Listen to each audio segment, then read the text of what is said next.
Hello again, everybody. My name is Dr. Jacob Gran, and in this video we're going to learn about 18th century thoroughbass, also known as part writing in keyboard style. No, don't run away. It's actually not as bad as it sounds. This is an essential skill for understanding common practice harmony and triadic voice leading. After you've learned counterpoint in two voices, it's really nearly impossible to advance into common practice harmony without understanding the basics of thoroughbass. I'm going to try to teach you the same way they would have in the 18th century. You're not going to get the most out of this if you just watch and listen. You need to also go to a keyboard instrument and play along. The idea is to learn by doing. In the old days, continuo players used to be able to sight read figured bass lines in real time. And they were able to do that partly because they remembered these voice-leading patterns in the muscle memory of their fingers and hands. We will start with bass lines that only use root position 5-3 chord figures. Once we've mastered that, I will also give you some bass lines that include 6-3 chords. And in future videos, we will incorporate the more complex chord types. When you see a bass note that has no chord figures, this implies a 5-3 triad. We're going to perform the bass line with our left hand, written in the bass clef, and we're going to realize the three other voices with our right hand, all in the treble clef. The bass figures don't usually specify how we should distribute the tones of the triad in our right hand realization. So we have 3 standard hand positions to choose from. These hand positions are named after whichever chord member is realized in the topmost voice. The chordal root in octave position, the chordal third in third position, and the chordal fifth in fifth position. Before moving on to an example, here are 3 quick tips for realizing figured bass lines. First, you should try to alternate between these 3 hand positions often. All 3 of these hand positions include an octave doubling of the bass note, and so there is a possibility of parallel octaves occurring if we use the same hand position multiple times in a row.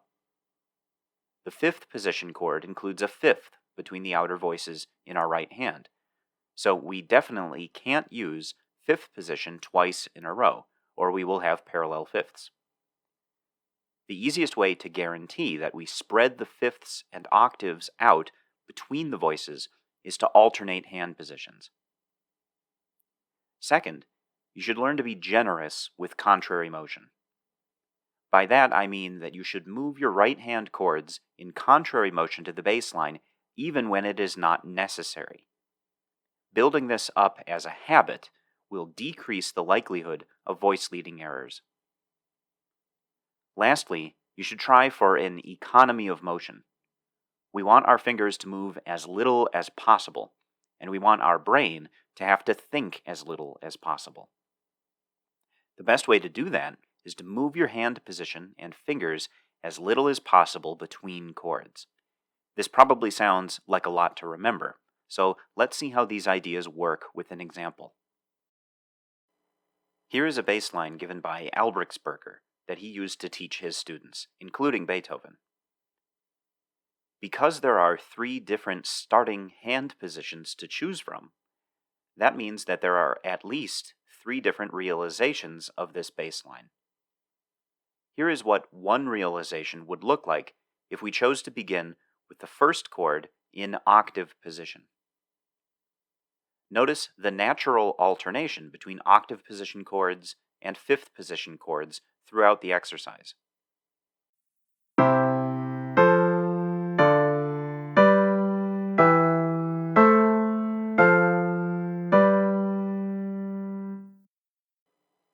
Albrechtsberger composed this bass line in a very clever way.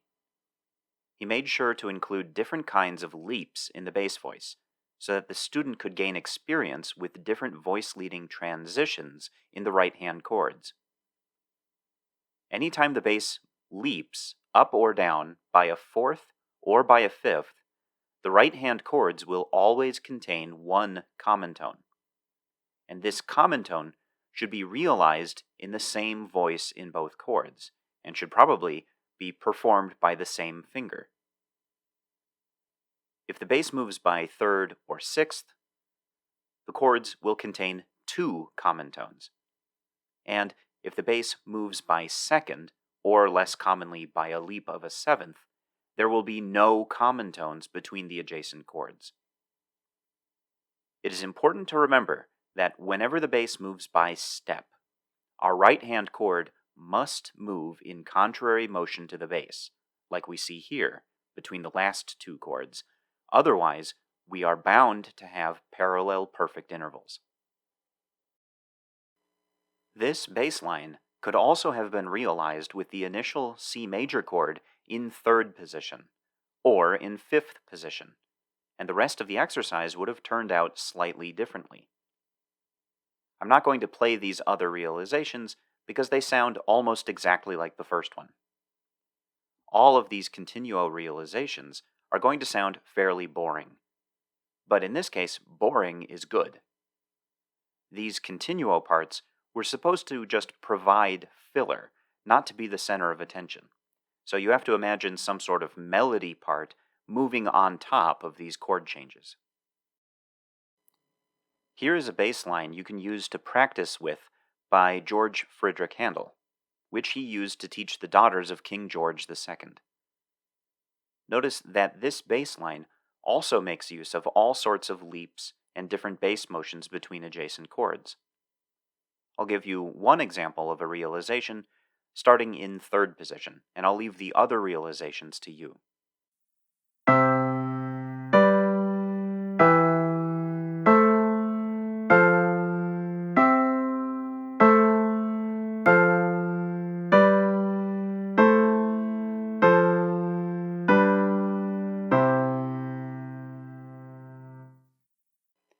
A more advanced exercise with 5/3 chords would be to practice with these modulating bass lines by C.P.E. Bach. The figures above each bass note refer to the recommended hand position. So for this first chord, Bach recommends octave position, etc. The accidentals in the figures indicate that the continuo player should either raise or lower the chordal third. The first bass line starts in the key of C major and modulates to F major, one position down in the circle of fifths. The second exercise similarly starts in A minor and modulates down to D minor. Musicians of the 18th century would have practiced transposing exercises like these through the circle of fifths, and therefore through all 24 major and minor keys. Now, I can't make you do that, but I can promise that it is a good workout for your brain and for your fingers, and it's in the spirit of learning by doing. Now that we've mastered 5/3 triads, we can move on to 6/3 triads. We can take the same chart of C major 5/3 chords that we started with, but move the bass up to the chordal third E. However, these hand positions that were perfectly fine for 5/3 chords are actually not the most common ones used for 6/3 chords. Instead, we usually use these three idiomatic hand positions. The reason isn't super clear. Some authors claim that these voicings sound better, and some authors claim that they help avoid voice leading errors that are unique to the 6/3 chord. In any case, what all three of these hand positions have in common is that they avoid doubling the bass note. Instead, we either double the chordal fifth, double the chordal root, or we decline to double any of the chord members by simply reducing the texture to three voices.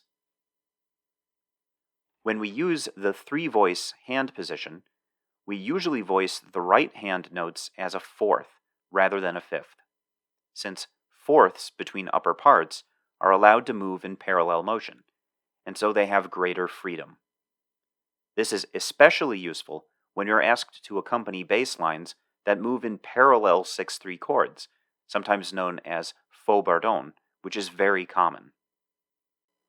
Before moving on, I don't want to leave you with the false impression that the normal octave, third, and fifth hand positions aren't also used with 6/3 chords. They are. They just have to be used carefully because doubling the bass voice is dangerous when the bass is likely to move by step, as commonly happens with 6/3 chords. In order to make sure that you can use those normal hand positions with 6/3 chords, you will need to read ahead a little bit in the chord figures.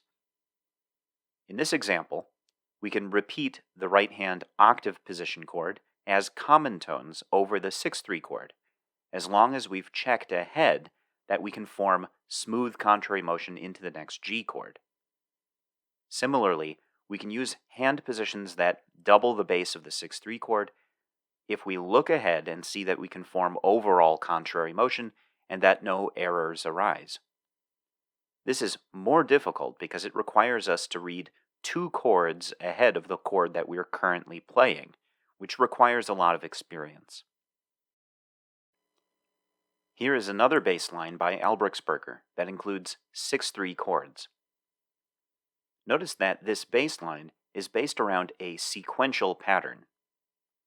When realizing sequential bass lines, it's usually good technique to also include sequences in the right hand chords to highlight that compositional pattern. One way to realize this bass with our hands starting in third position would be like this. Notice that for this chord, we had to drop into a 3-voice texture in order to avoid a leap of an augmented second in the inner voice from G sharp to F. You can always use a 3-voice texture as long as you realize all 3 chord members of the triad.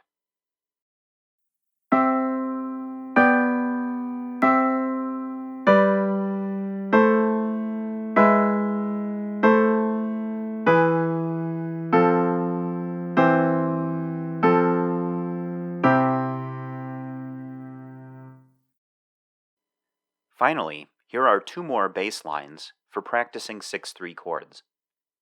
The first one, by Handel, uses a bass that runs in constant eighth notes, which is different than what we've seen so far. Sometimes the bass notes are going to arpeggiate through the same chord, so it is implied that these bass notes under brackets are going to have only one right-hand chord in quarter notes, while the bass arpeggiates through the chord. This F sharp is a dissonant neighbor note, and it doesn't get its own chord. It might be necessary to write out the right-hand chords over this bass line before attempting to play it. In the example by Tchaikovsky, be aware that he asks for a 6/4 position chord in the penultimate measure, which is a chord that we will cover in future videos. That's all for this video. Stay tuned for the next one when we will be introducing new kinds of dissonant voice leading chords.